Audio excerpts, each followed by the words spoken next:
And welcome, Lacey. How are you doing today? Caught you I'm doing mid-drink. really well. Sorry, I was like trying to get that sip in before we started. Do Yeah, you want to it's start over? no. Fuck it. This is punk rock. We're Oops. gonna let it roll. So, Hell yeah. I'm yeah, doing pretty well. I'm in an yeah, air-conditioned room in Los Angeles where it's presumably 100 degrees outside. I'm afraid to go outside and find out. yeah. Well, here in Kansas City, It says it's 88. Feels like the devil's testicles or whatever. I mean, it's pretty. It just feels warm, and I kind of look forward to fall for maybe the first time in a while. It's been a very hot summer. Um, but what are you going to do? Um, it, can you name? There's so much negativity anymore online. Can you give me something good about your day? Oh, yeah. So let's see. Let me think of a good way to articulate this. I had a very good weekend. Helping a friend out up at a Yeah. Renaissance fair Oh, recently, fun. and it was we were attending multiple events at the same time, three Uh huh. three at once, and we kind of crushed it. I'm very proud of us. That's technically not today, but I was doing my follow up emails about it and Yeah. feeling Sure. very Yeah. accomplished and proud of us because three simultaneous events was a first, I think, and I Yeah. don't think anyone would have known. Yeah. Did you dress up? Oh I yeah, hope I you. love Oh, Ren Fair. okay. I've been doing run fairs since I was like a teenager. I Uh first huh. worked one in my early 20s, and actually Okay. the fair I was working at this last weekend was the first fair I'd ever gone to as Mm-hmm. a young adult. And so it's just up in Lake Tahoe, which is where I'm from originally, and Okay.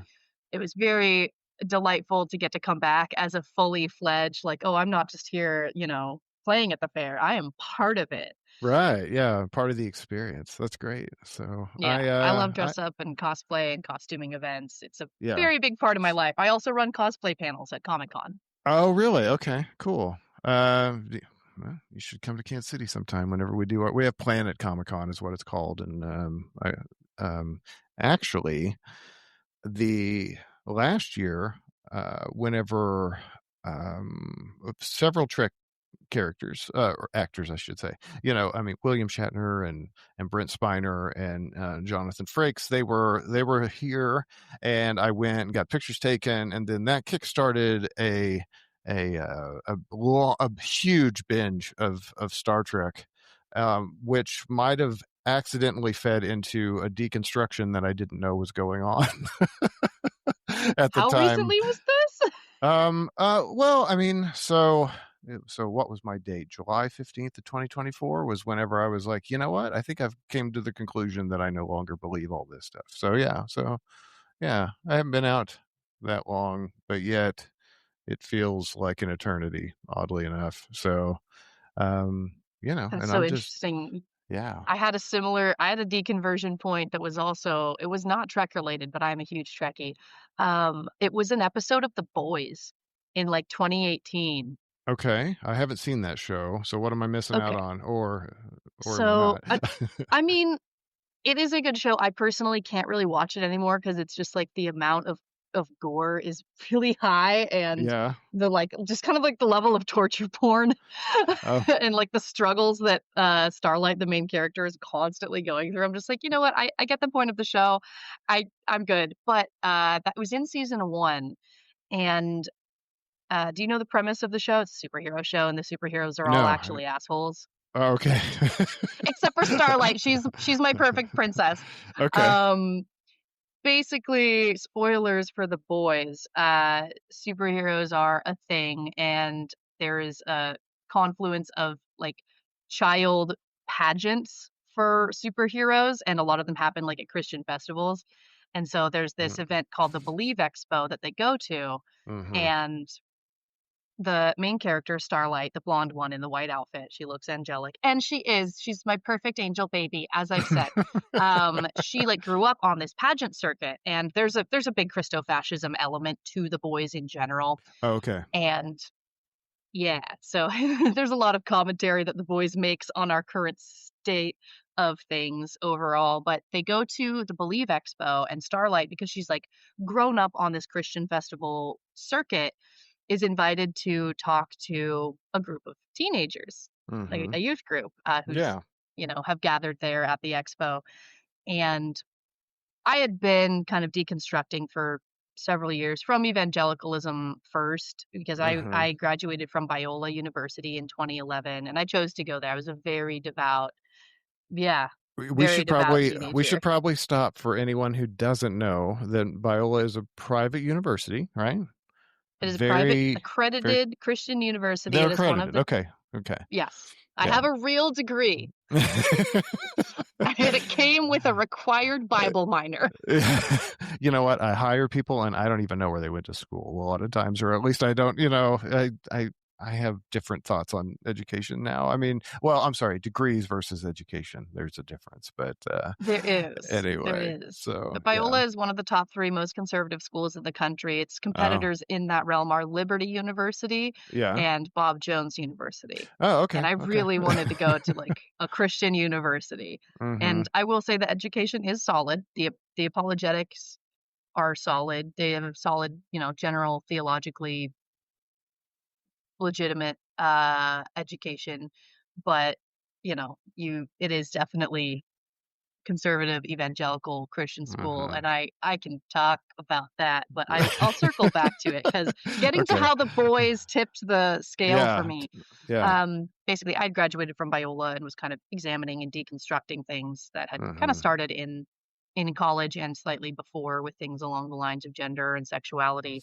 Yeah. And by 2018, I was watching The Boys, and I was kinda, like, mostly off the wagon, but this is what kicked me all the way off. I was watching it, and Starlight has to talk to this group of teenagers, in the show, and I believe one of the girls basically asks her, like, "Well, is it hard to, like, still stay a virgin?" And Starlight just gets this doe in the headlights look in her face and is like, "Oh, fuck, I have to lie to these teenagers," because the youth pastor is, like, staring her down, like, "You know Yeah. what the right answer is for this. I don't care what your experience has R- actually been. You need right. to tell these Christian teenagers that they need to stay pure." And Mm-hmm. so Starlight lies and is like, "Yeah, it is, but, I keep on keeping on," basically. I don't recall the exact quote. Yeah. But she has this crisis of belief after that. She's like, Mm-hmm. Why did I do that? Why did I have to do that?" And she's supposed to be on stage. She is Yeah. on stage giving a speech, reading from a teleprompter, and goes off script and is basically like, "Fuck all of this. You guys are such hypocrites. You're so full of it. Like, this is absolutely trash." Mm-hmm. And watching that episode, I was just like, "Oh my god. I was one of those teenagers, and, like, it is kind of all bullshit," especially, like, the specific flavor that we Mm-hmm. have with American evangelicalism. I'm generally, like, not a fan of organized religion, especially Christianity overall at this point. Mm-hmm. I try to maintain respect for people's beliefs, and I do, because I have a very strong apologetic background, like, when I am working with people who come from purity culture, Right. because, in my capacity as, like, a sex and intimacy coach, this comes up a lot. Being able to talk about, I bet they bring like, up some "Hey," of the apologetics while right. yeah, like, Because "Hey, like, you were taught something that is actually not theologically super sound about this, and if, like, here, let me help you understand some of the context in which these specific things are coming from and how they've been misconstrued." mm-hmm. Regardless of how you feel about the rest of the faith and the rest of the belief system, there are specific ideas and passages that have been weaponized against, against Yeah. human sexuality. Yeah. What denomination did you come from? Non-denominational evangelical Christianity, which Okay. is like, okay, It's, cool. Like, you have no governing body mm, and, like, no organized right. anything. See, I was raised Southern Baptist, and then I moved from a very conservative area to a more liberal college town at the beginning, like in the year 2000. In the year two, anyway, uh, sticking to that Conan skit. Anyway, and whenever I did that, I ended up finding a non-denominational church, which then I figured out it was just Southern Baptist-ish without like wanting to call yourself Southern Baptist because we didn't want to like be mean to people and stuff. And which I found appealing. I was like, well, this is better, you know. But Yeah. I'm obviously not in that camp anymore. Not in any camp. Um, so okay, so non-denominational, went to Biola, and then an episode of The Boys finished it up for you, and now you're a. I'm going to let you say it because I'm going to screw it up, but I mean you're a coach and you talk to people about. I'll let you do it. Why don't you go ahead? Give your spiel. So my spiel is I'm a certified sex, intimacy, and relationship coach, and my primary focus area is working with folks who are post purity, who come from a purity culture background, whether you want to call Hmm. that, purity culture survivor or coming from religious trauma. But because of my experience with purity culture and the extreme, like, high control nature of that ideology, in confluence, dovetailing with evangelicalism, which is surprisingly high control, despite the non-denominational Yeah. label that goes along with it. The thing that a lot of non-Christians probably don't understand about evangelicalism is it's not a formal denomination the way Baptists and Lutherans or Anglicans are, or Catholics. Like, they're Right. all of those ones have, like, a central tenets of theology, central core doctrines that they Hmm. ascribe to officially, formally. Evangelical churches don't have the same type of governance and doctrinal frameworks. Even though they do tend to share those things, it's not formalized. And I don't know how Hmm. much of a difference that distinction, like, makes in practice, other than making it a little bit harder to find out what a church actually believes. Most of them will have, Yeah. like, a belief statement and, like, our core doctrine, Yeah. but Yeah. if you're What we going to a Lutheran believe. So. church, yeah, if you're going to a Yeah. Lutheran church, you're gonna probably get the same doctrine regardless of where you Hmm. go, more or less, but it's not necessarily the same with evangelicalism. I think there's a little bit more variance and a little bit less accountability for what your doctrine actually is. Yeah. I feel that evangelicalism is more of a mindset like this. There's that command, there's the Great Commission, and we have to go, therefore, and teach all nations. And they, Disciples of all men, right, yeah. yes, yeah, baptizing them. Oh my gosh. Anyway, so, and because of that mindset, it's like a push. Like we really need you to ship 20 units this week. You have to convert. You have Yeah, to convert. right, yeah, which is why I call it the original MLM. Um, right? Because your ultimate gift is in heaven. Um, but yeah, that whole mindset of like we have to go out there, which I'm like, it's funny. Like Apple has been pretty successful by just making stuff that's good, and then people come to them. So I mean, I don't know why you need to go somewhere if you just instead have something good. Maybe it would actually be appealing, and you wouldn't have to Usually go a good yell at product people. will sell itself. Would sell itself, right? Yeah. So, yeah, purity culture is interesting. I would love to share with you my Gen X sad bastard um, purity culture damage story. Because whenever I was growing up, there was this thing called True Love Waits that was ran by Josh McDowell, and I have no idea if he's even still alive anymore. Um, I wish there was a website I could go to look for that. Oh, I actually wrote a piece on this in the last year, Yeah. and yes, I'm trying to remember if it's Josh McDowell actually, but the guy who started the True Love Waits campaign Mm-hmm. is still alive and still in ministry. Oh, that's unfortunate. But I know Yeah, he and has a son it's not that. Josh McDowell. It was Richard Haas and Jimmy Hester, and they Oh, were okay. in Florida. Yeah, Richard is a Southern Baptist preacher. I forget what Jimmy's deal is. Josh Yeah. McDowell is someone else, but I can remember him. But yes, I'm familiar with the True Love Waits campaign. Tell me Yeah, your yeah. sad boy story. So, I mean, so that kind of stuff was influential because, growing up, I mean, I was a believer since I was like 8 years old, and then I get into college. All right, so I'm in college, right? And I had done a little backsliding. That's a Baptist term.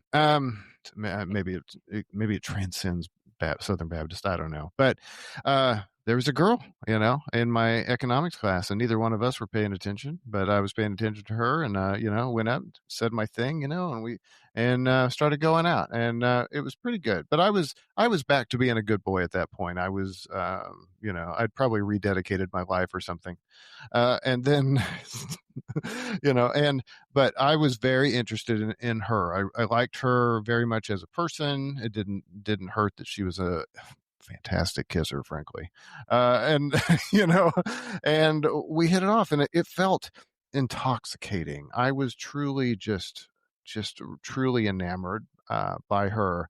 But we did have that discussion about if I had been with anybody because she had not been. And, I was honest and been like, yeah, I was with someone in high school, and, and for the audience, with someone, meaning I had sex. Yeah. And so, and so we continued on our relationship for a little while. And then she got to a point where she just said, I can't get past this. She's like that. This is a thing that was very important, and I can't get past this. And I was absolutely heartbroken because and that was in my past, right? Like I'd moved past it. Like it wasn't a big deal to me, and I was actively or not actively, whatever. I wasn't doing it. Okay, Were you a I was. born again virgin, Gene? No, I wasn't. I wasn't born again virgin. That wasn't even a phrase back then. So, oh God. Anyway, so and I remember I was at my parents' house. The Olympics were on, and I was just wept the entire night that they were watching the Olympics, and they were like talking. Oh. They were like, they don't know what to do with me because I am inconsolable at this point. I'm just, wrecked with guilt. Eventually, dad had to have a talk with me and like, what the fuck's going on, and I told him what was going on, and he told me about like, yeah, I mean, because again, they were pretty religious, but I do we really know our parents and their young lives? I don't know, but he did share with Right? me that he had been with somebody before he got married too, and that's just it's you just move past it, once you accept Christ, and your old sins and stuff are thrown away, and that really didn't help. And so it just Like, took cool, me. Dad, she still dumped me though. Yeah, I know. The great thing is that I was in a band at the time, and I write songs and I sang, and I got mileage out of that. I mean, I got like maybe 3 or 4 songs, and you see this today with Taylor Swift, so it's all good.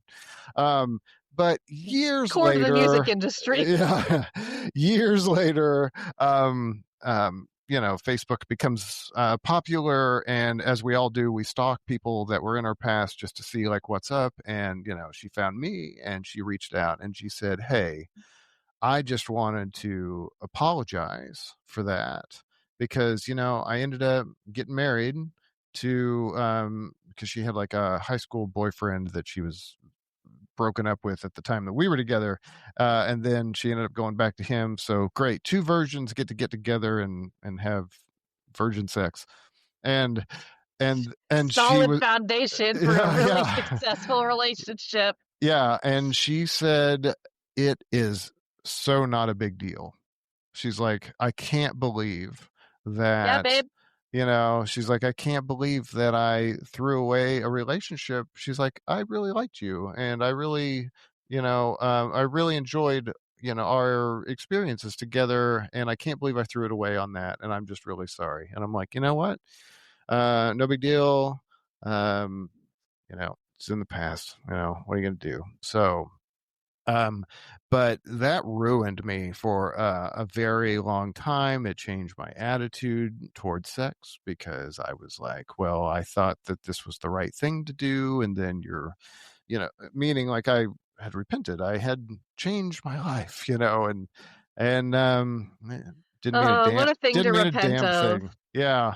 And so, and so now, I mean, I've heard some weird ass shit about the younger generation, particularly Mormons. I heard something about All right. Good thing I have an explicit rating on this podcast because you can say anything you want to. I don't care. I'm anti-censorship. So, Huzzah! yeah. uh, I don't know, something about a guy going in a girl, but then like they push up and down and move the bed or something, and there's a You name for can this. Oh, Yeah, I know, yeah. right? Can And I'm I can go like, ask I'm in a house with an ex-Mormon right now. I can go yeah. ask what the term is. So, and I was like, 'Cause what the hell? Or the whole thing about like, well, if you do anal, it's not actually whatever. And yeah, I'm like, okay. the Uh, loophole. and then nowadays, like I think that I don't know if you're familiar with Janice Selby and divorcing religion, but Yes, I was a sponsor of Shameless Sexuality. oh, okay. Oh, the conference. Okay, cool. And I just Yeah, guested on Apostate Sisters a couple weeks ago. We okay, got cool. connected through Shameless Sexuality. Yeah. So, she's talked about things like, well, this is really just kind of a construct that doesn't really mean like virginity. Like, what does that mean? I mean, I have questions now where I don't even know what masculinity means anymore, or or feminine. I don't know. Like these are questions that I ask because they kind of don't make sense if you start to think about them. They, like, what does it mean Most to social be a contract yeah. constructs start to unravel when you look closely at them. Yeah, yeah. Tell me about it. So, anyway, that's my sad bastard story. And it was rough then. I'm glad it's in the past, but tell me, how are the kids doing today? How's the Well, younger I generation coping with purity culture? That's actually a great question. I mean, I don't work with minors, Oh, and I don't I'm mean not. minors necessarily, but I mean just anyone younger than me. How old are you? I'm I was born in the 70s. How about that? So, Okay. I was born in 1990, mhm, and the stuff you're describing is in line with my experiences as a teenager in the early and mid 2000s, mhm. or I guess the mid 2000s. So, I mean, the True Love Waits campaign, which I'm going to look up its mission statement so we can read it because if Oh, you're not please do. familiar, it's pretty yeah. Hold on one second. True Love Waits mission statement. It's pretty aggressive. Here it I bet is. it I is. believe. Okay.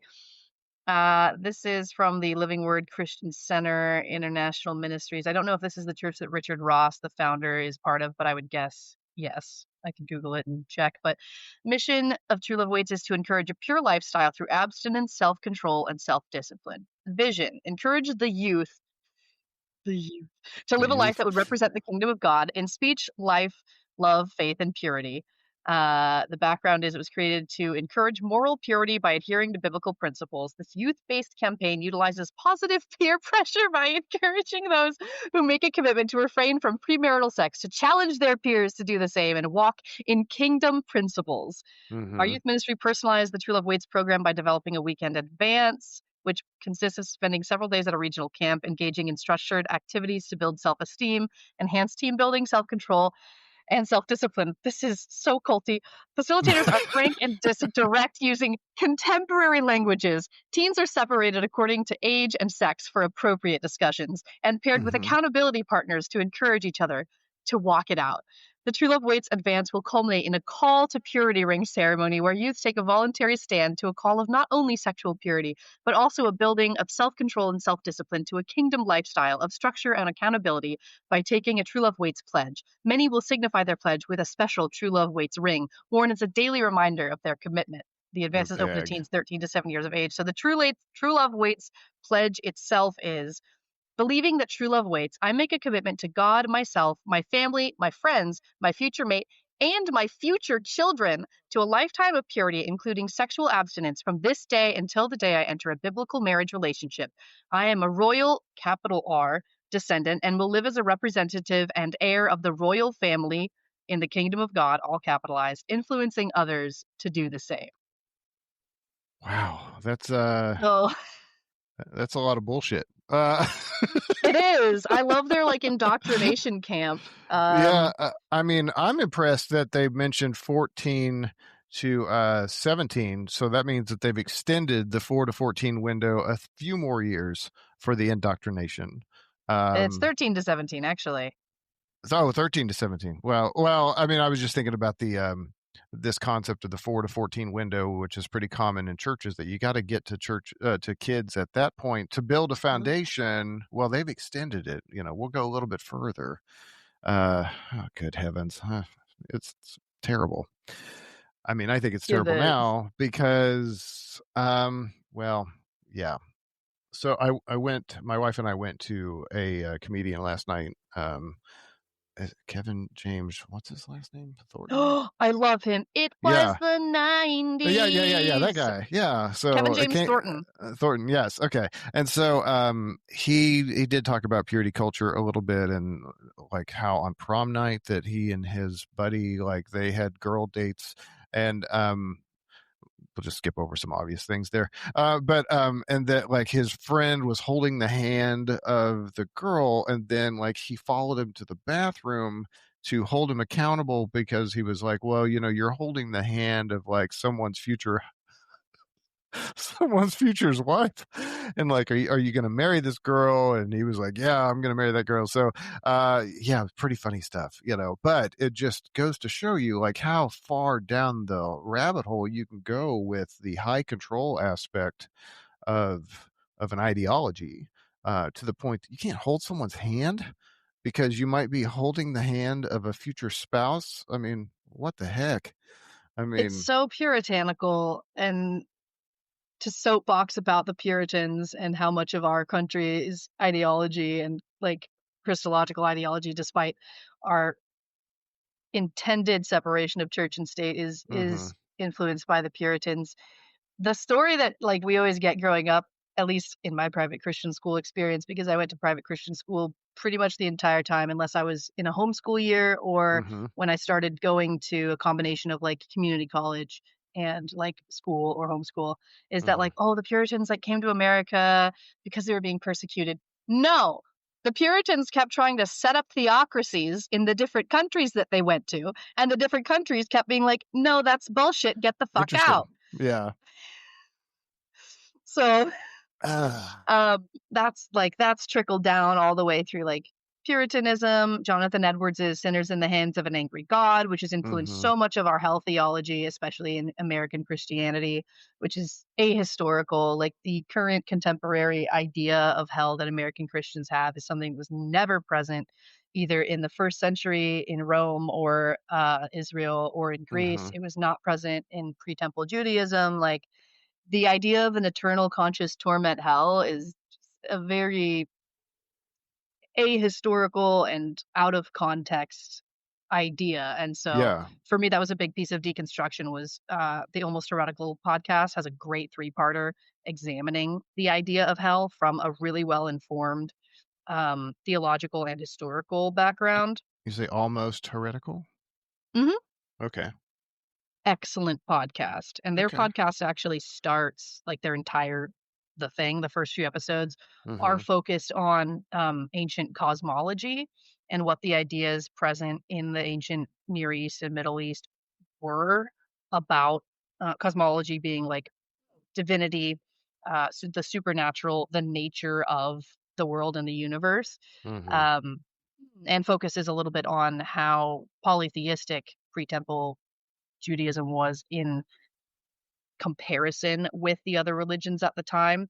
Like when Yeah. God says, "Let us create man in our own image," those that Mhm. plural is Yeah, there the plural, on yes. purpose. Yeah, we got the old Yeah. council of gods thing. I mean, but you Yeah. got. Anyway, that's less my area of expertise, but I will say the Almost Heretical gentlemen are fantastic and Mhm. really they break down and examine and discuss theological concepts in a really well-informed way. They were former evangelical pastors and their biblical scholarship is very good.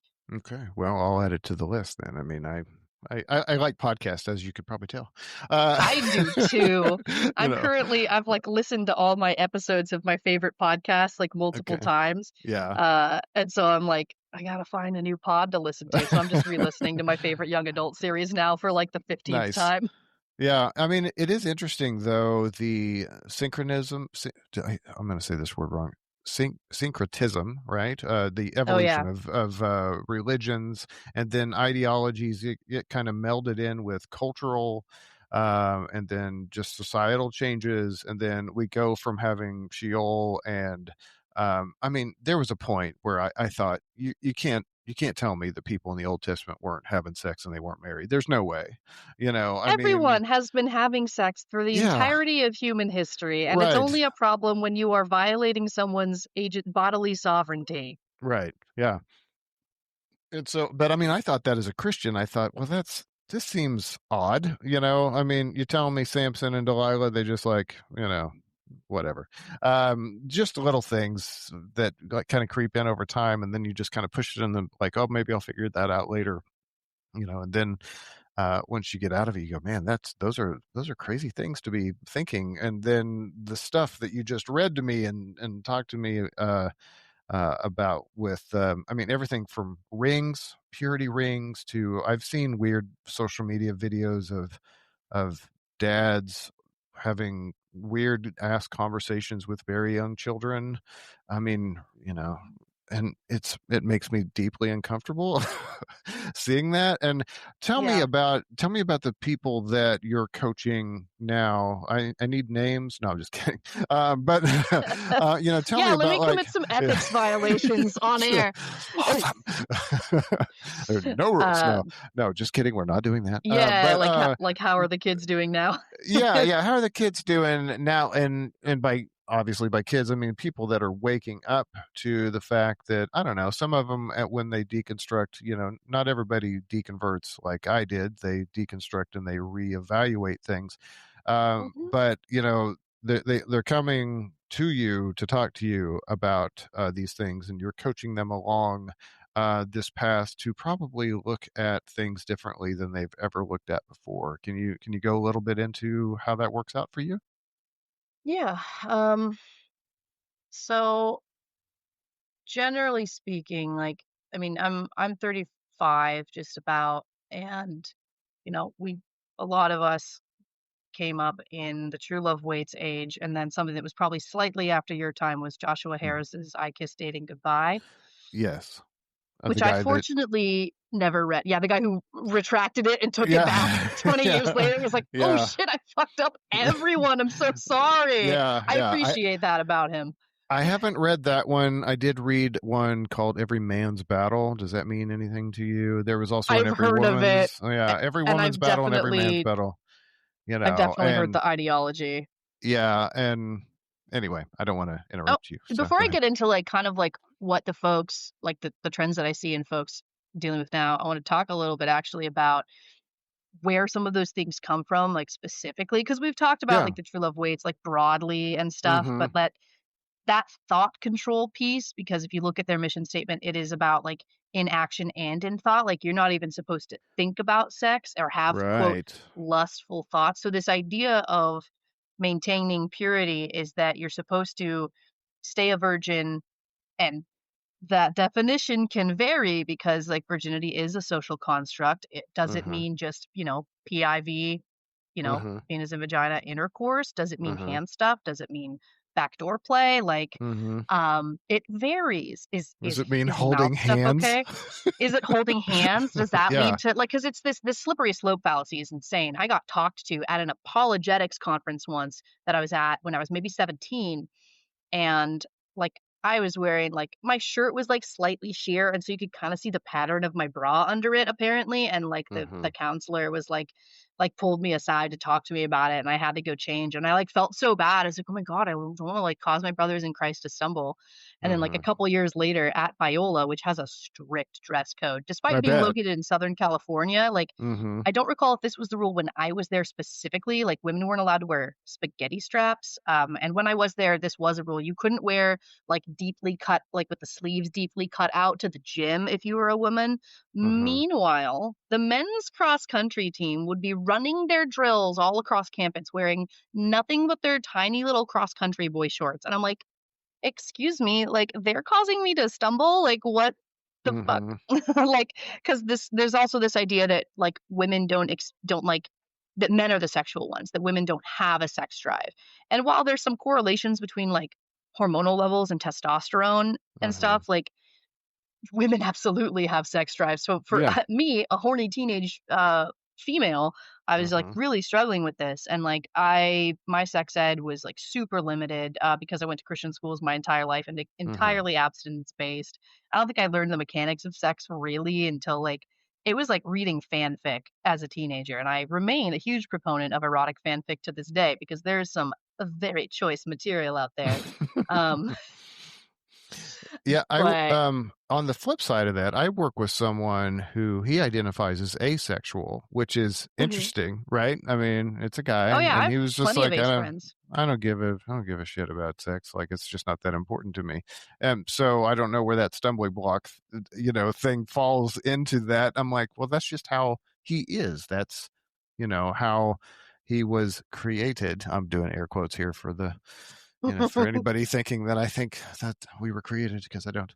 But yeah, it kind of blows all that shit out of the water. It's like, this is not a one size fits all thing for anyone. And then, as you're pointing out, that there definitely are some double standards, uh, you know, hugely. I wonder where that comes from.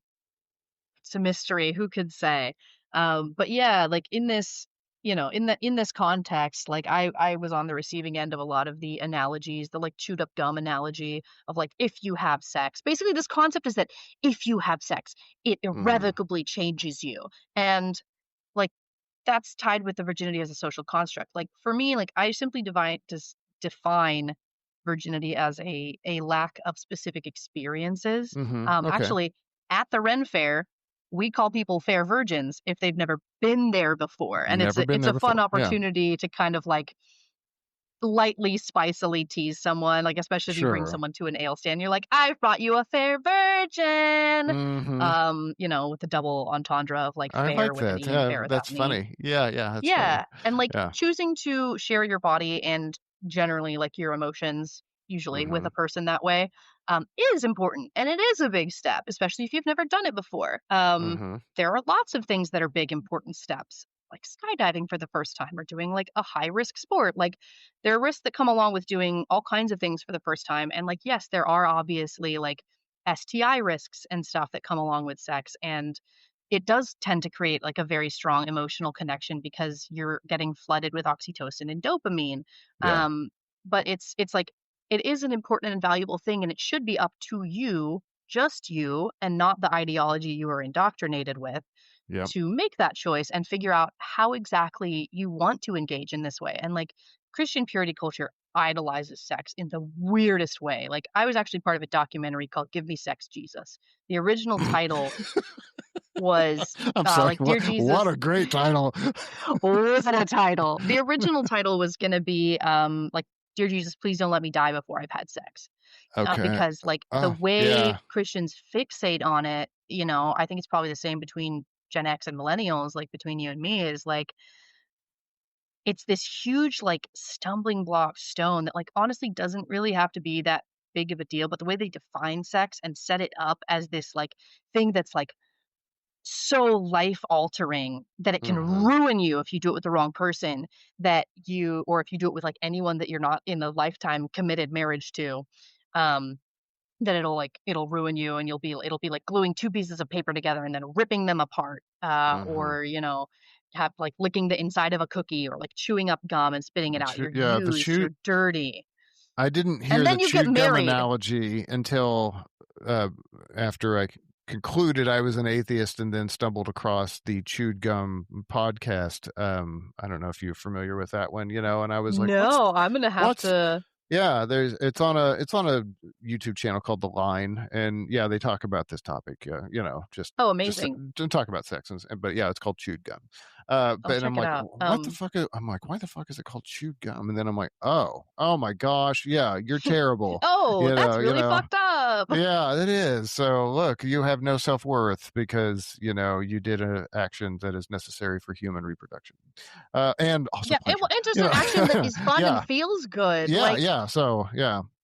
yeah, so Crazy. Oh, where was my train of thought? Oh, it's like sex is like big and terrible and scary and bad until you get married, at Yeah. which point you're supposed to be able to just have good sex with your spouse because you've been avoiding doing it with other people. That's not how Right. sex works. You And get never better at it by learned. doing it, for Right. one.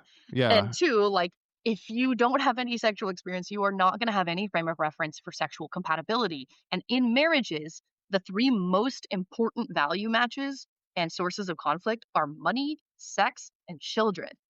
And so, Mm. like, if one of those big things is Mhm. just off the table and you have no context for it, like, it sets you up for, if not failure, significant challenges, especially if you remain in the church and there are no resources for sexual dysfunction except, like, I don't know, pray about it and let your husband fuck you whenever he wants. Mhm.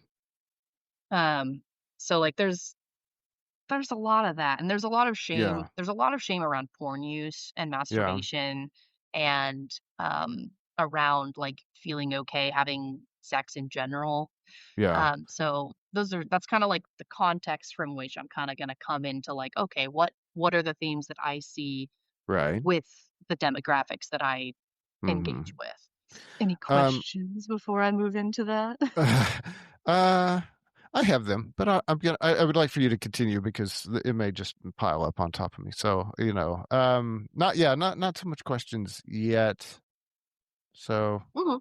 please proceed. Okay. I'm very interested. Yeah. Um, okay, so generally, shame and unsurety around your body or around being able to express what you want or know if you actually want something is a big Mhm. one, which sounds really broad. But it's like I will have trying to think of a way to talk about this is like broad and not like super specific to anyone. But I'm kind of like related to this is like there's a religious obsession with porn and self pleasure that Yeah. is really outsized. Something that comes up a lot is the idea of like porn addiction or sex addiction, neither of which are recognized by the therapeutic community. They're not recognized by ASECT. They're not recognized by the American like psych associations. They're not in the DSM. You Mhm. can have dysfunctional relationships with either of those things, but it is more of a symptom of something else. Yeah. And there was a really good piece on Psychology Today that came out in the last year or two, essentially asserting they'd done a meta study and found that one, people who self-identify as having a porn addiction, one, consume less porn than the average person, Interesting. and two, is they typically a sign of moral incongruence. You believe that you have an addiction because you believe that the thing you are consuming is bad. Mhm. And inherently, I don't believe erotic material is bad.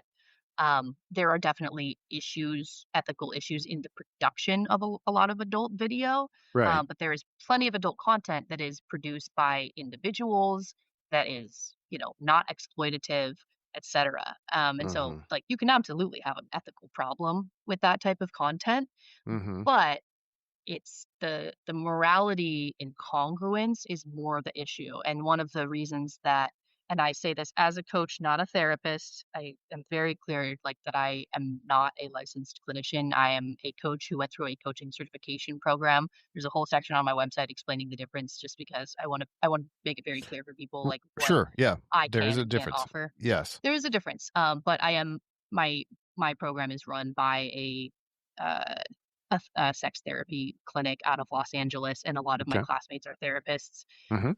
And like this is just not um, it's not something that's recognized as like a real thing by the general non-religious therapeutic community. There Right. are licensed therapists who are Christians who would probably be more like, yeah, but Mhm. girl, bestie, that's not in your DSM. But it comes up a lot with specifically purity culture survivors, specifically Christian ones, because there's this obsession with it. Like, you remember Fireproof, the Kirk Cameron movie? Unfortunately, I never saw it because I just can't stand Kirk Cameron. But I I know never what saw it it's. either. I know it's about. I had many people tell me you should watch Fireproof, and I'm like, yeah, I don't know, man. Like Star Trek's on, or Aliens, or Star Trek's something. You know, on. yeah. So I can think of I like was a literally trillion other movies I'd rather watch. I'd rather watch a rerun of Growing Pains before I would watch, Fireproof. But anyway, I mean, you want to give a like a quick synopsis for anyone who hasn't watched it? TLDR. Kirk Cameron plays I believe he's a fireman, which is where the title comes from. He who like has a problem with how much porn he watches, and it's like this big moral conflict. And I think he like destroys his computer with like a baseball bat or a golf club at some point because it's like Okay. a temptation. Yeah. This was before we had porn on our phones. Yeah. Shouldn't he cut off his hand? I mean, or his Probably. eye? I mean, if He you want should to take go, his eye out. yeah, if you want to go biblical, I mean, let's go all the way. Don't Yeah. pussyfoot around it. So, Yeah, but generally, like, because so I'm actually also a kink educator, and like the topic of taboo kind of comes up a lot, mm-hmm, and like basically like the thing that makes a thing kinky often, mm-hmm, because it's kind of culturally dependent, is like that there's a taboo element to it, and mm-hmm. when you come from a context where all sex is taboo, Right. um, Yeah. it can kind of set you up for some interesting kinks. Like most post religious people have a praise kink, and my theory is just like I think it's just because we need someone outside of ourselves to just remind us that it's okay to enjoy this, because we might know it in Yeah. our heads, but it's hard to feel something in your body when you've Yeah. been programmed, indoctrinated, or traumatized, like, to Mm-hmm. believe that it's so bad. Like, Elizabeth Smart, who was a kidnapping victim in the early Mm-hmm. 2000s, like, Yeah. who I was remember her. being, raped by her captor, like, Mm-hmm. could have escaped and could have gone to find help, but because she had heard specifically the chewed up gum analogy, didn't. She was like, "I ca like, I'm dirty now, like, I'm broken, I'm fucked up." No And, one's like, gonna this want idea me. still. Yeah. Yeah, and, like, this Yeah. idea does it still presents, like, when people will get into marriages or relationships and still feel conflicted about even having sex with that person, whether, it's the person that they, like, got married to, or if they've realized that, like, extramarital sex is okay, actually, Mm-hmm. just because you're basically taught that sex is bad and wrong, except for a very, very narrow set of circumstances. So it Yeah. just there's so much like sexual dysfunction. And being able to even talk to a partner about sex is extra challenging, especially if one partner is like still more in the religion than the other, Yeah. or still a little bit more bought in. Yeah. Gosh, so damaging. I mean, Yeah. just Or like this. here's one, like men who feel conflicted about lusting after their own wives. Okay. That's because lust is bad. I mean, this is the difference between Old Testament and New Testament, right? Old Testament was like, yeah, we got some sexual purity things. Sleeping around's bad, cheating's bad. Okay, general, pretty kind of normal stuff. But we're talking about the physical aspect of it. And then you get to Jesus, and everybody loves to talk about how great Jesus was. And I'm like, Jesus was literally talking about how if you think about someone that way in your heart, you're committing adultery. And then you're like, well, shit, I can't even run away from my own thoughts that I may or may not even have, like, feel like I have a lot of control over. And I don't know any human that has that much control over what they think about just by, catching a glimpse of, somebody walking down the road. I just don't think that person exists, which means that I think the ability to be able to do that just doesn't hold up. And to me, that's where the Christianity just makes it worse, because now we've moved beyond the physical, like, okay, don't cheat. And now it's like, Thought control. yeah, thought control, mind control, and um it's how do you escape that? I mean, whenever you have that mentality and you're told, like you said, well, you chewed gum, you're worthless, you have an addiction that you probably don't. Uh, You uh, probably don't. but and what I think, what I hate about it is that it hinders the other conversations. Like, okay, so like you were talking about, there are some implications for the production of pornography. It's like, well, some of these people may never have even heard of something like ethical pornography, and what that means, and like the production around that versus like somebody that's really just kind of being exploited, or being um maybe taken advantage of. I don't know. I don't know the personal lives, so how am I going to know? But um let's see what else I was thinking about. The oh, just that, and then like how it seeps into the culture, the subculture of the church, and then you have the subculture of purity culture within that. And then I don't know how these people aren't just horribly broken by the time they do find a mate. What the fuck? Anyway, Partner? find a partner. Yeah. Sorry, I like animals. But yeah, it sounds like it really screws them up. And what do you do to work with them to help, you know, get them to see something else? I focus on there's a couple of things. Like kind of when you're coming up against a feeling of shame or guilt about, let's say touching yourself or thinking about a partner. Mhm. Um and this could be whether you're, kind of anywhere along the deconstruction because like, either from religion or from purity culture. I'm just going to focus on like the deconstruction from purity culture. It's probably Mhm. harder if you're still of the faith, but really Mhm. depends on your doctrine, your beliefs.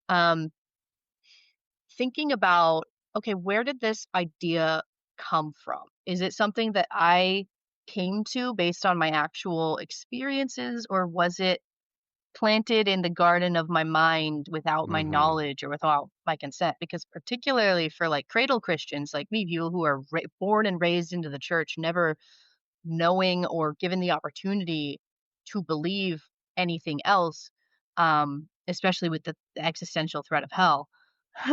Yeah, right. That is a fucked up way to raise a kid, just generally Mhm. speaking. Like that's kind of anyway. Um, it makes it very hard to identify what your own beliefs are. But Mhm. when you're coming up against, if you're an adult and you're coming up against feelings of like wrongness, discomfort, shame, pausing, whether you're like just stopping to think during a thought process or actually pausing, during the action with yourself or with a partner, just taking a beat Mhm. to consider like, okay, where is this coming from? Is this coming from me? Is this something like from my upbringing? Do I need to like stop, or do I need to like just kind of like remind myself like this is okay. This is my body. Because I say this a lot, like your body is yours and no one else's. It belongs to you, not your Mhm. spouse, not your future spouse, not your future children.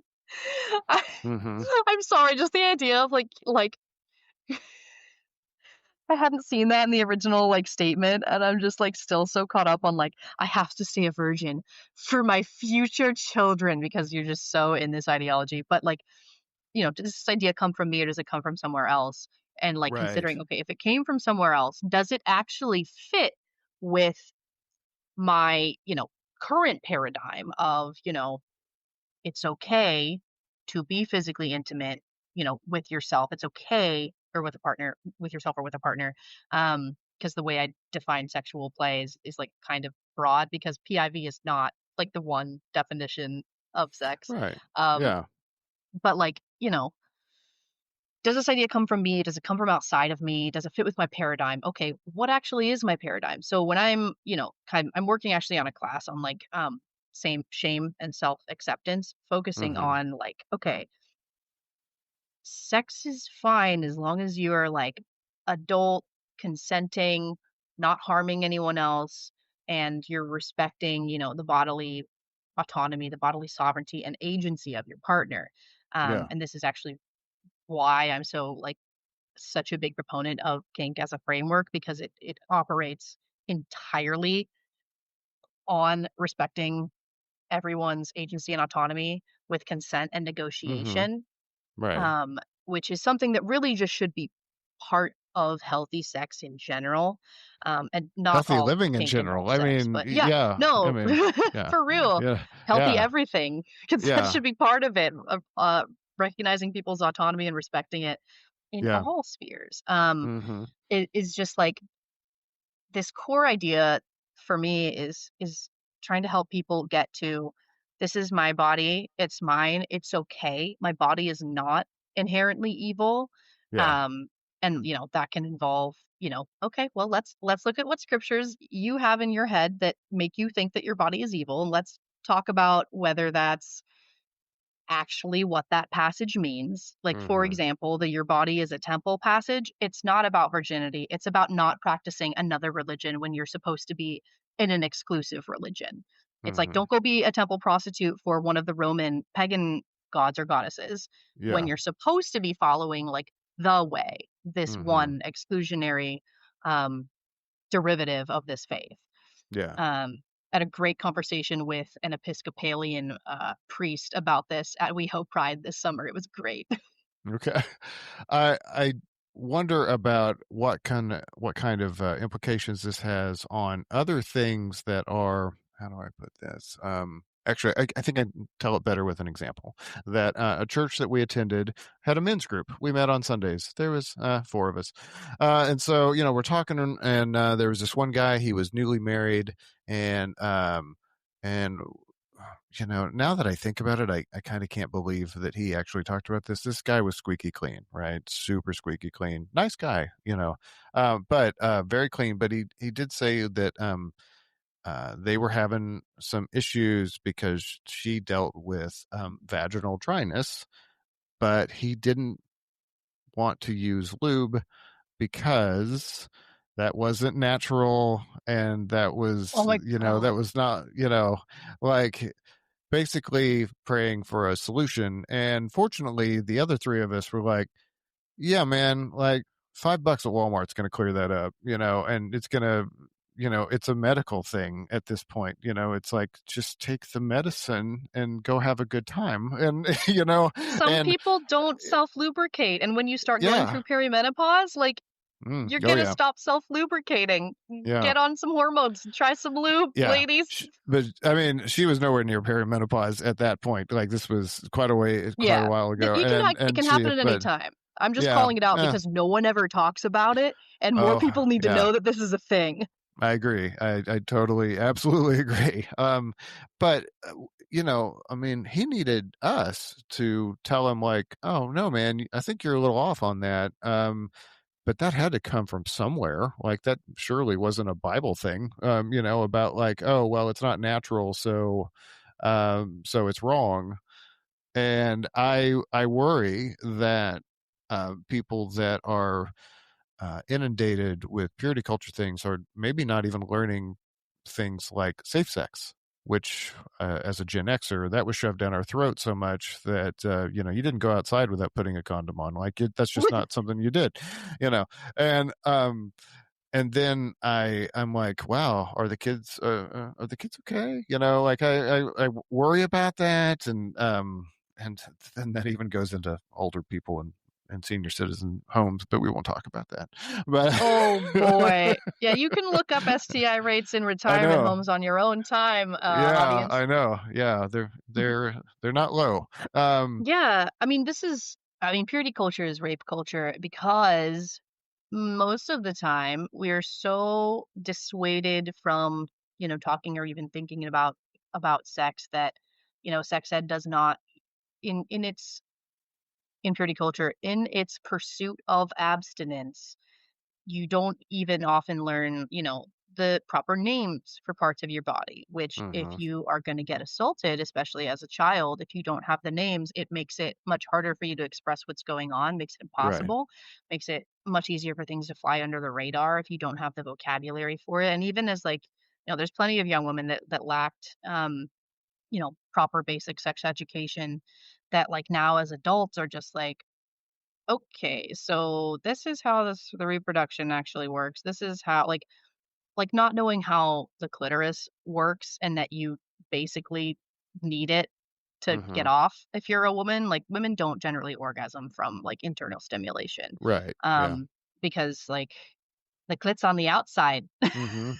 Yeah. And like there's like plenty of books on it. Dr. Lori Mintz wrote Becoming Cliterate. It's a fantastic read. Um What a but clever like name. that, So right? yeah, cliterate. I'm literate Yeah. in clits. So yeah, that's right. I love it. I'm something of a cliterate person myself. Uh, Mm, yeah, no, you're absolutely right. Just like lacking the vocabulary of even talking about it and only ever talking about like it in like the negative, in the vacuum, the absence of like you just shouldn't have sex or think about sex. Well, like, I mean, yeah. at Biola, literally, I was Googling something because I was having like a hypersensitivity issue in my zone. And I was like, Mhm. what's going on with this? And I'm like looking it up and using like biological terminology. And Mhm. the fucking like net nanny filter at Biola was like, you can't look at this. It's explicit. I'm like, girl, I am looking for medical information. Like, I don't know what I have to do. Go off site to a Starbucks to look Yeah. this up? That's sad. Yeah, because then you have that it's more of that gatekeeping of information because our way's the right way, not, like education and stuff. Yeah, and the premise is that this false premise is that avoiding it is gonna protect you sexually, it's gonna protect you emotionally, when really, like, waiting to engage on a specific, intimacy level until marriage is not really gonna it's not a guarantee that you're not gonna get an STI or Mhm. that you're not gonna experience emotional hurt in some way because you, like, connect with the person in that way, like, because marriage itself is not this blanket guarantee that your life is gonna be great and okay, and, like, often it is. There are plenty of people who have had, like, great relationships and marriages where they did wait and, like, it worked out okay, but, like, it is so often, so common for me to see and hear stories from people that are just like, I got married with absolutely no sexual experience and, we've been in this thing for 20 years and like we're both so dissatisfied and we have and you'll hear descriptions of just like massively mismatched like sexual compatibility or libidos Mhm. and like no knowledge of things like no knowledge of like sexual communication Yeah. as a baseline, which is Yeah. not unique to purity culture, but it's a very special flavor because it comes with a deeper element of shame and sin attached to it that makes it even Mhm. harder to get over. Or no concept of like how your libido changes throughout the month, over the years, if you are Mhm. assigned female at birth through menopause, um, if you're on hormonal therapy, like that will affect your libido regardless of gender. Um, it's just like this big, massive silence around it. And when I was at Biola, I did my final project. It's called your capstone project. It's kind of Mhm. like an undergrad like Yeah. thesis. Um, I did it the assignment was to express a countercultural point of view, and most people were expressing a Christian point of view contrasted against a dominant secular one, and I was like, "I've started questioning things, so you know what I'm gonna do is I'm Yeah. gonna talk about how the silence around sexuality in the church is really bad for women and, like, not really, like, biblically supported, like, if you go into, like, certain, I mean, you can kind of get the Bible to support a lot of stuff depending on how good you are at Yeah. exegesis, um, but, um, I was just like, "Hey," like, I worked with a sex educator locally, and she had this, like, box of questions that, like, girls from youth groups had asked her stuff about, like, things like, "Does using a tampon take away your virginity? Just thinking about this, is this bad? Like, how can I deal with this?" Like, a lot of these, like, remedial problems that are just like, "Oh, honey, like, that's so Does a not a thing." tampon hold on, does a tampon take away your virginity? But virginity we've defined as a lack of experience. But if you define virginity as putting something into your vagina, Right. Yeah. I mean, what are you gonna do when you get your first pap smear? Oh man, you fucked. Uh, I mean, literally. Please don't fuck yourself with a speculum, that will not be comfortable. No, You know what? I I'm not mean, here to yuck anyone's yum. If that's your kink, go ahead. Just I make was sure gonna you've say negotiated and sterilized. that sounds like a transition into kink. I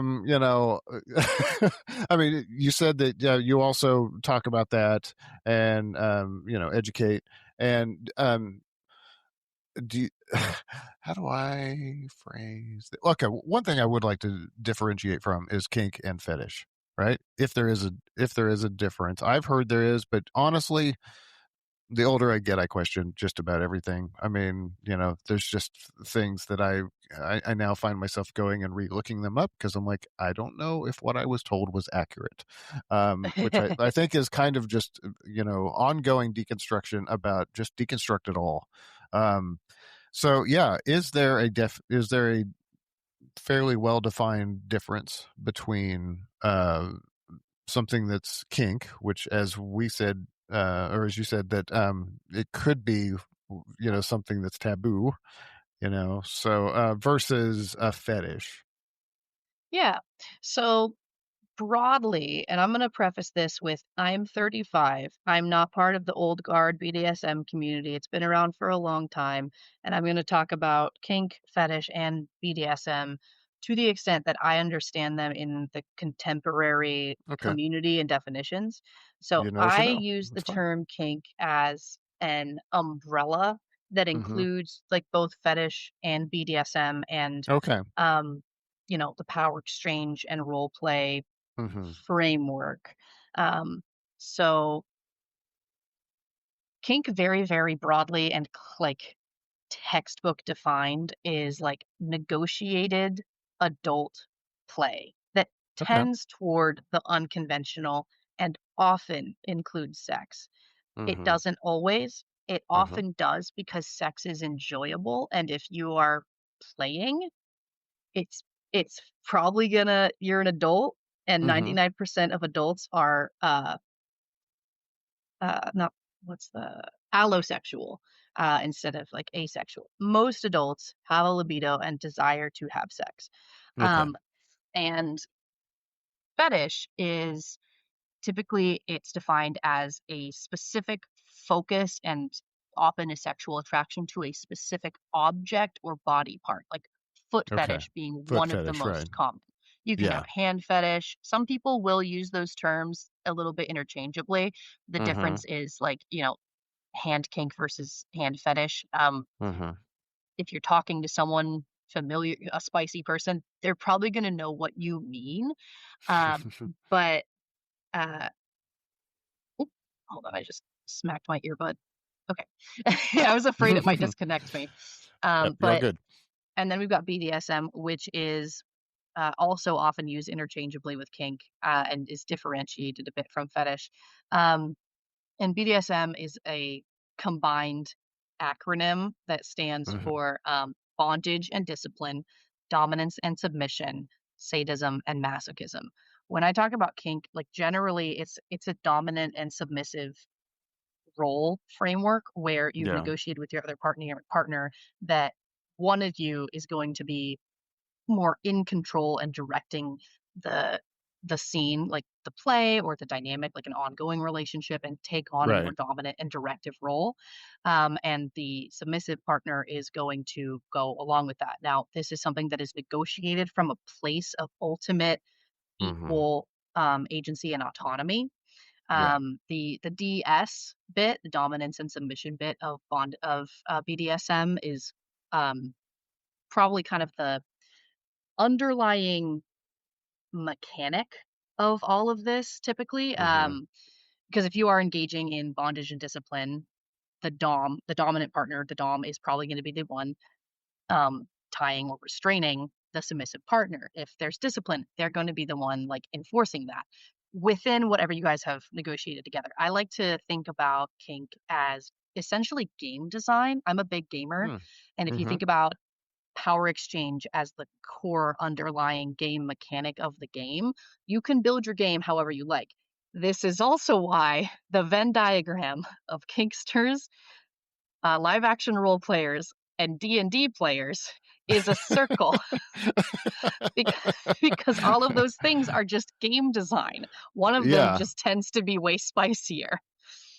Um, Well, what I yeah, find interesting about we'll just go with the umbrella term at this point, kink or kinky, is that you have consent being a big deal, and you also have communication, and which isn't that healthy? To me, that sounds really healthy. Oh, you have what is consent and you healthy? have communication versus what you get whenever you are taught sex education by really old book, is that it, not there's not a lot of, sometimes there's not consent. And I mean, I can point you to some Bible verses that God, frankly, commands and says, "Well, I'm going to allow rape to happen, or I'm going to, cause it to happen." So that's a no go. And then the communication thing. Listen, we're all struggling for communication. So I mean, anything that makes it better. So to me, it almost sounds like a healthier lifestyle than not talking to each other, not knowing where the fucking clitoris is, or I mean, guys have problems too, meaning that some of them don't, like Tom Green back in the '90s. He got testicular cancer, and he had a little song called "Touch Your Balls, Feel Your Balls, so you don't get cancer," right? And he was getting the message out. He's like, "Hey, I found out I had testicular cancer. Nobody's really talking about this. I want to get this out to the young kids, and so I'm going to make a stupid little song because that's Tom Green. That's how he was." And but the thing about that is that for those of us that touched our balls, and so we don't get cancer, then we're like, I think I feel a lump, and then you find out, you're like, oh well, because of a lack of maybe deeper sex education, you find out that there's like a little lump that's on the testicles that connects to the tube that gets the sperm the rest of the way, and it's there in everybody. So that's not what we're looking for whenever we're talking about lumps. But again, this all goes back into it, because if you don't have good communication and good education about this stuff, I mean, you could freak out for weeks, like, I think I got cancer. It's like, no, you have a bump that is naturally part of your body. That's not what we're talking about, you idiot. So Yeah. you know and it's And just sad. everybody's equipment is different. There's a Yeah. website, I think it's, like, called, like, the Vulva Project or something, that's just, like, galleries of, like, different vulvas, just to be like, "Hey, Hmm. everybody's shaped a little bit different." Like, all of our labia are we got, like, sometimes the labia minora are bigger, sometimes they're smaller. Like, Hmm. everybody's And they get. genitals are a little bit different shaped, and like knowing what is like common between all of them, like, hey, your clit is here generally, Hmm. you might have to look for it. Hey, Yeah. there's this lump inside your balls that's supposed to be there, the Right. perineum is supposed to feel like this. Yeah. Would definitely help mitigate probably a lot of sexual health problems. But then, like, yeah, communicating about it, I mean, Yeah. I'm just thinking about the guy that you mentioned from your men's group. I'm like, it's so good that he brought that up with, like, people that he felt like he could trust, Hmm. because it is, I think, really difficult, especially, like, for men to talk about sex, especially because, like, Yeah. kind of the only socially acceptable ways tend to be, like, kinda misogynistic rather than, like, because like, it's just I know Yeah. it women talk about sex and our bodies with each other all the time, and it's super Hmm. normalized, um and that's not generally the case for most men. And I do find that, like, people in the geeky community are, a lot more comfortable with, you know, bodies in general, whether it's Yeah. yours and how it works, or, just a general knowledge. Part of Hmm. my, shame and self-acceptance, it's a core tenet for healthy sexuality. And, you can build on to that into kink because it's also a core tenet of that. You don't have to be kinky. Yeah. You can just have like a nice, normal, happy, Yeah. satisfying sexual life and I mean, knowledge. you might be Yeah. kinky. Sometimes you might want to show a little ankle, depending on which sect of Christianity you came from. I mean, that might be going pretty far. I The mean, real out in origin public. of foot fetishes. Yeah, I know. I mean, I did have my wife. She was at Walmart, and like some woman who had. You could probably, if I don't know, you could probably just imagine like long jean dress, hair in a I'm certain seeing it. style. Oh, You FLD. know, Yeah. yeah, yeah. And so said something to her about dressing modestly.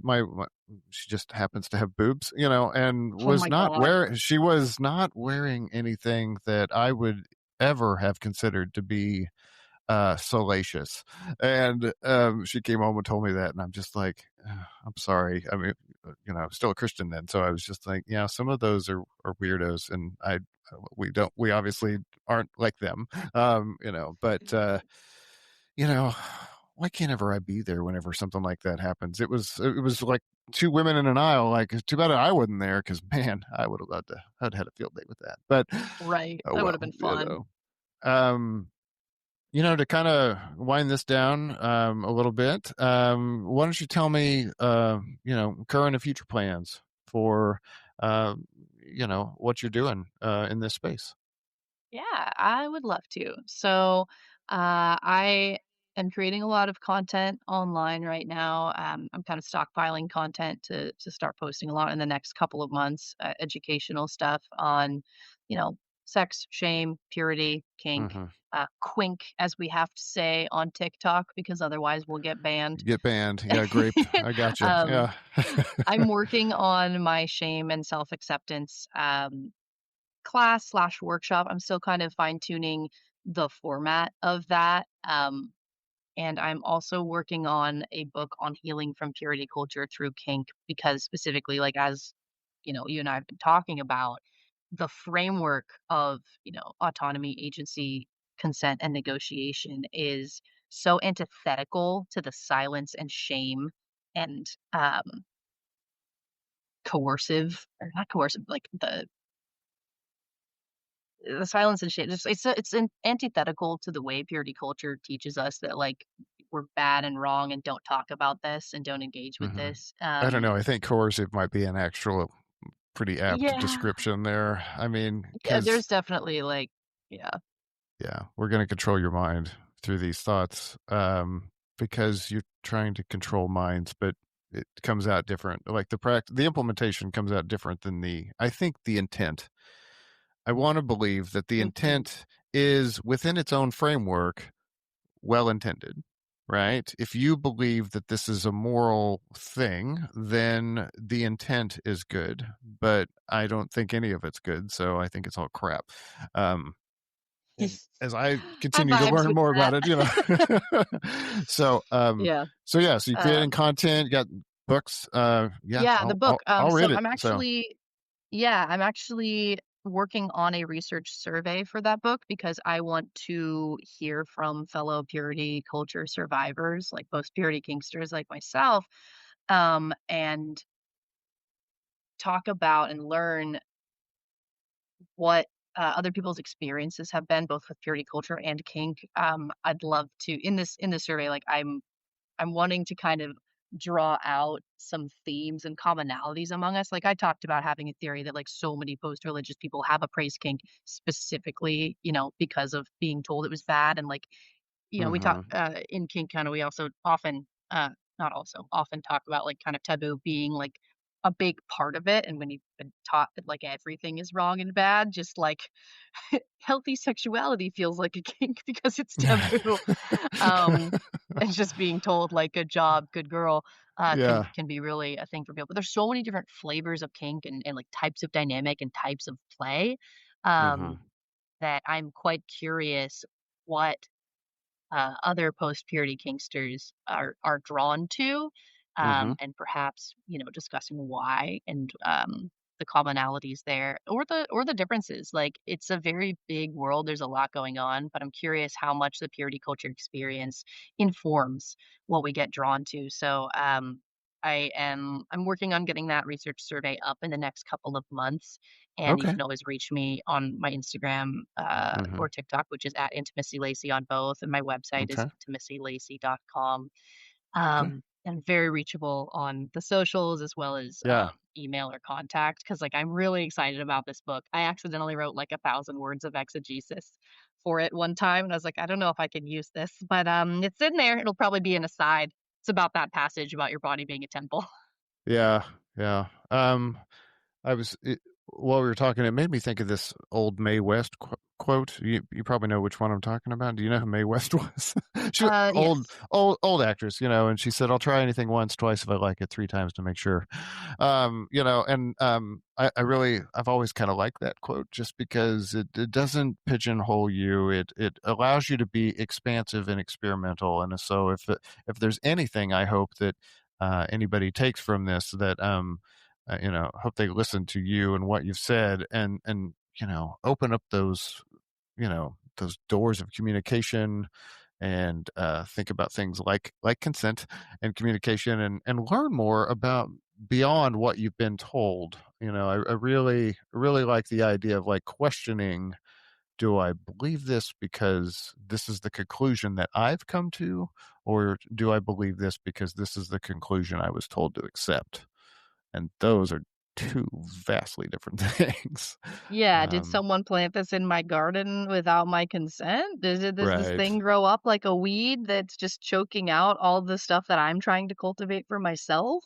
right. Yeah. Yeah. Well, thank you so much for chatting with me. This is has been wonderful, and I'll include all the things in the show notes, and then people can explore for themselves, whenever this comes out. So, thank you. Yes, explore for yourself. It's a wonderful world. You It is a deserve wonderful world. to explore Absolutely. for yourself and do things for yourself and feel good for yourself. All right. Thank you very much, Lacey. Thanks.